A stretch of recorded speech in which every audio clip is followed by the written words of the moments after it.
And I did an Andy Bernard, but he wasn't Andy Bernard when we did the review. All right, okay. Pizza review time.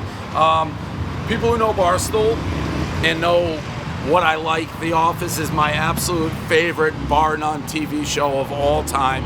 So anytime I get Kevin Malone, and I was thinking walking out, I've had to repeat your real name in my head over and over and over because he's Kevin Malone. He's always going to be Kevin Malone to me. But Brian Baumgartner, Pizza Review Time, lives in LA. This place just opened, B-Side Pizza. I have not had it. Neither have I. Okay. I never have any pizza places new that we try, so we get a real score 0 through 10. And now you did the Office podcast, the deep dive in. Yes. And now you have a new one coming out. It's still going to be on Office, no, but not at all Office. We're going to keep talking to people in the Office, but now we're going to talk to everybody. So Allison Hannigan. Yep. Cedric the Entertainer we got coming up. Is it good? So Anthony Anderson. So you talk about Cedric the Entertainer about the Office or anything? No. What I'm interested in are, well, like your shows, I'm looking for not the big moments. Yep. I'm looking for the moments that helped shape the people and the television shows that we all love. Yep. From early on. Okay. So that one, is it? Off the beat. But when does it come out? Next week. First one? First one. So there we go. There's the perfect reason to be doing this. And we waited for the pizza. We're going to put in the B-roll. I just started going down a rabbit hole of talking Office, my favorite Kevin Malone lines. And there's so many of them. But I think, I don't even know, the Hawley when he thought, we were saying, can you make this show? The Hawley when he thought Kevin was the R word. Slow. Yes. Kevin's like, do you want an M&M? And Holly, when she thought you were the R word, you can't do that anymore. I know. And I always reference it. It was, to me, probably my favorite storyline. And also, like, in the history of network television, it's a joke that was set up for 4 years. Right, yeah. I know. Has there ever been a joke that's been set up for 4 years? I know. For 4 years. You know, the way the character's played, how everything is, and then we're going to introduce this joke now. That's what I love about it, and I don't know if there's how much improvisation there is, but even like that scene, I tend to like the funniest lines, like from here, the little ones, like after that, when you're like, you want an M&M? What do you do? I do the numbers. Oh, good for you. Do you want an M&M? That, and when Pam is giving a speech, now everybody, my mother is coming to the office, so everybody needs milk. I just wanted to say that just my mom's coming in today. MILF. MILF. It was like, I don't think I can say that though anymore. Can I? That I can think you say can. MILF? You can say milk. I think you can say it. Okay. Who knows? It's another debate. Could you make The Office nowadays? Do you think you could? I don't know if you answer that. I think that we could. It wouldn't be the same. Well, then that's not The Office. That's true. But I think we would have more fun potentially making fun of the woke people as well. Maybe. Like, there's that scene, I think it's, I don't know what it is. I don't know what character. Somebody comes in, you can still take a bite, start eating. That's all right. And there's a guy wearing a turban. He walks in, Michael Scott goes, not a terrorist. Oh, come on, that guy? He is a good guy, not a terrorist. You just can't say that anymore. No, you can't say that anymore. But that was a legitimate scene. Like, and I still watch it, so it'll be on the background. I'll catch it like, whoa, what did he just say? But that was a scene in The Office. It would be difficult to make it today. Yes. It would be difficult to make jokes, it today. Never. Never.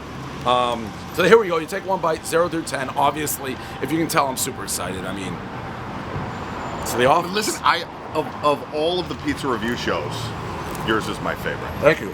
You know any others? No. Exactly, yeah. One bite, everyone knows the rules. That's also true. This is actually pretty good. Good undercarriage. Not a lot of flop.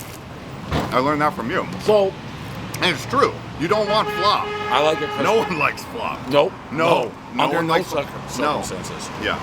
So you score it 0 to 10. By the way, here's a question.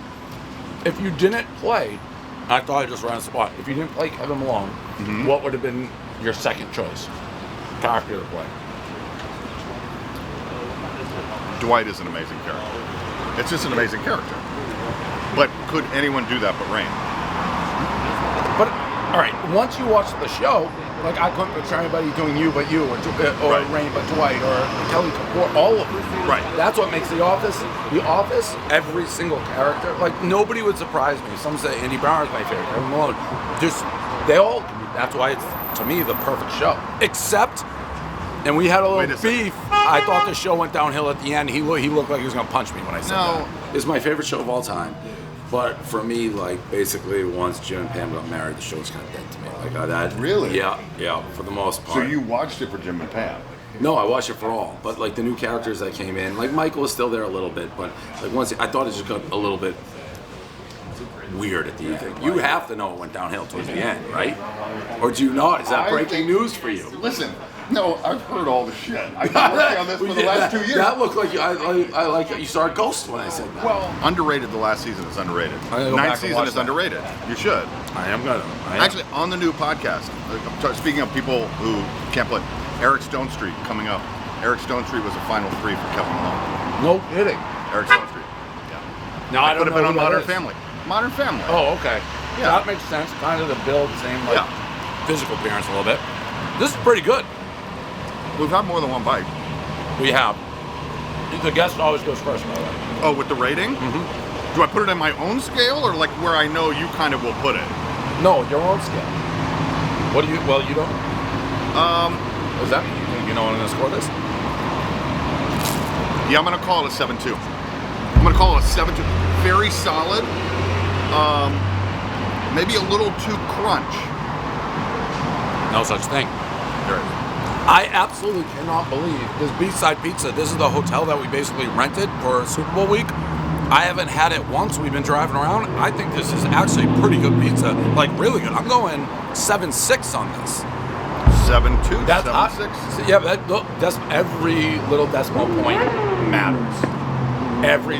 It's gone so tight. The difference between a 7.2 and 7.6 is gigantic. This is some of the best pizza I've had in this general area. Super crispy, well done. Now, I'm surprised. So B-side pizza, sneaky, really good. You said it, Spider. You're like, it is good. It is very good. It's very good. See? It's a little.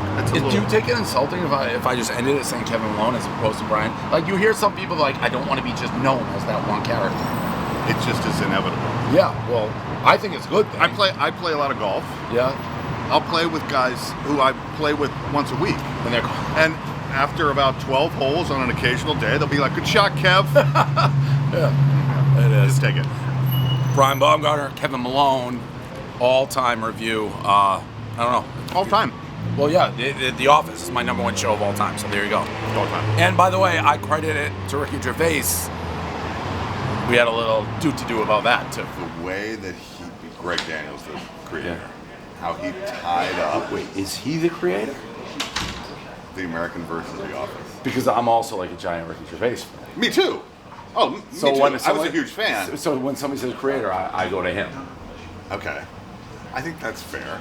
But technically, of the British version. Yeah. But see, here's how I view it. The British version is genius. Yeah.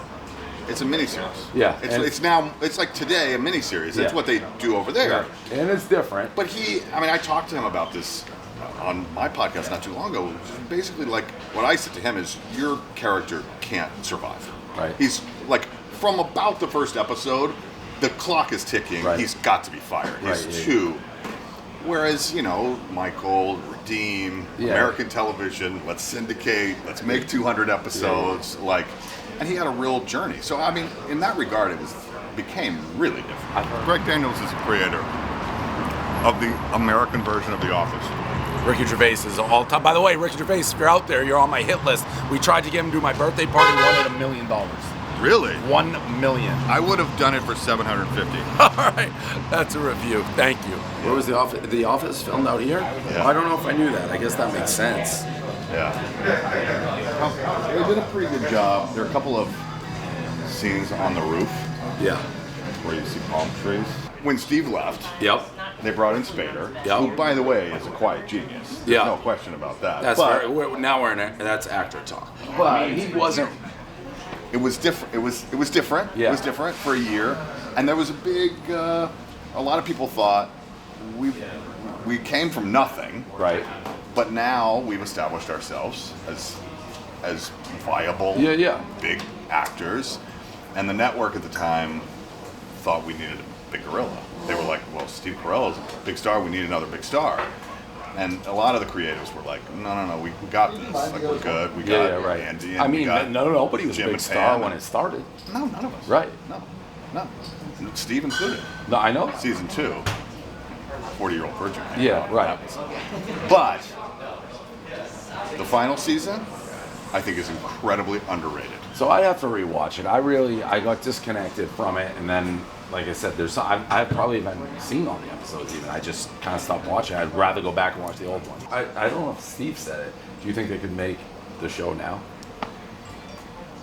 I mean, there's some jokes in there that I'd get canceled for in 2 seconds if I did them verbatim how The Office did it. Oh no, I know. No, and I mean, to me, one of my favorite jokes of all time, and I said it on my own podcast. It was like, can I say this anymore? But it's, Michael is doing sensitivity training. He's talking to Oscar. Yeah. He gets, I will never forget sitting in the room. He puts the chair backwards. He's like awkwardly straddling this chair, like getting down his face, and asks Oscar what a less offensive term for Mexican is.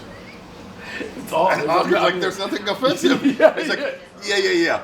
But what's less offensive? Like, a million. The one, this is really, really under the radar one was, and now we're recording all of these things that I'm not supposed to say anymore, is, I'm gonna fuck it up, but Meredith, basically it comes out that she's somehow been trading sex for steaks.